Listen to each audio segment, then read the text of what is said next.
பழனியில் அனைத்துலக முத்தமிழ் முருகன் மாநாடு இன்று தொடங்கியுள்ள நிலையில் அதற்கான முன்னேற்பாடுகள் முழுவீச்சில் தயாராகியுள்ளன. அறுபடை வீடுகளில் மூன்றாம் படை வீடு அமைந்துள்ள பழனியில் முதன்முறையாக அனைத்துலக முத்தமிழ் முருகன் மாநாடு நடைபெறுகிறது. 2 நாட்கள் நடைபெறும் இந்த மாநாடு அருள்மிகு பழனியாண்டவர் கலைக்கல்லூரியில் பிரம்மாண்டமான முறையில் நடைபெறவுள்ளது. இதற்கான கால்கோள் ஊன்றும் விழா கடந்த 3ஆம் தேதி நடைபெற்ற நிலையில் மாநாட்டிற்கான இறுதிக்கட்ட பணிகள் முழுவீச்சில் நடைபெற்று வருகின்றன. இந்நிகழ்ச்சியில் தருமபுரம் ஆதீனம், திருவாவடுதுறை ஆதீனம், மதுரை ஆதீனம், திருவண்ணாமலை ஆதீனம், பேரூர் ஆதீனம் உள்ளிட்ட 12 ஆதீனங்கள், 4 நீதியரசர்கள், 30 ஆன்மீக சொற்பொழிவாளர்கள் ஆகியோர் கலந்து கொள்ள இருக்கின்றனர். அதோடு வெளிநாட்டினர் 30ற்கும் மேற்பட்டோர் சிறப்பு விருந்தினர்களாக அழைக்கப்பட்டுள்ளனர். முப்பரிமாண வடிவில் முருகனை அருகில் இருந்து தரிசனம் செய்யும் வகையில் சிறப்பு ஏற்பாடு செய்யப்பட்டுள்ளது.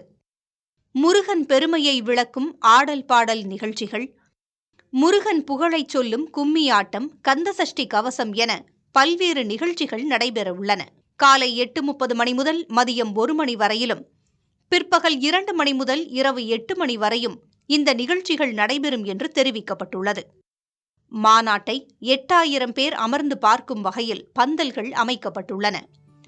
மாநாட்டு கண்காட்சிக்கு வந்து செல்பவர்களின் எண்ணிக்கை 1 லட்சத்தை தாண்டும் என்பதால் அவர்களுக்கு தேவையான அடிப்படை வசதிகள் ஏற்பாடு செய்யப்பட்டு வருகின்றன.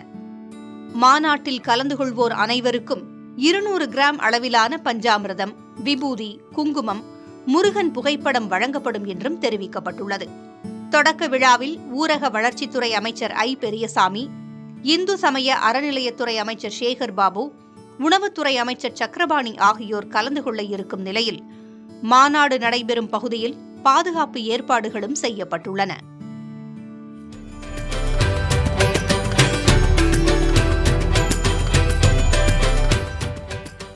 இதற்கிடையே முத்தமிழ் முருகன் மாநாட்டையொட்டி பழனி கோயிலில் மலையின் அடிவாரம் முதல் மலையின் மேல் பகுதி வரை வண்ண விளக்குகளால் அலங்கரிக்கப்பட்டுள்ளது. மேலும் கோயில் மலை உச்சியில் லேசர் விளக்குகள் விண்ணை நோக்கி வண்ணமயமாக ஒளிரவிடப்பட்டுள்ளன.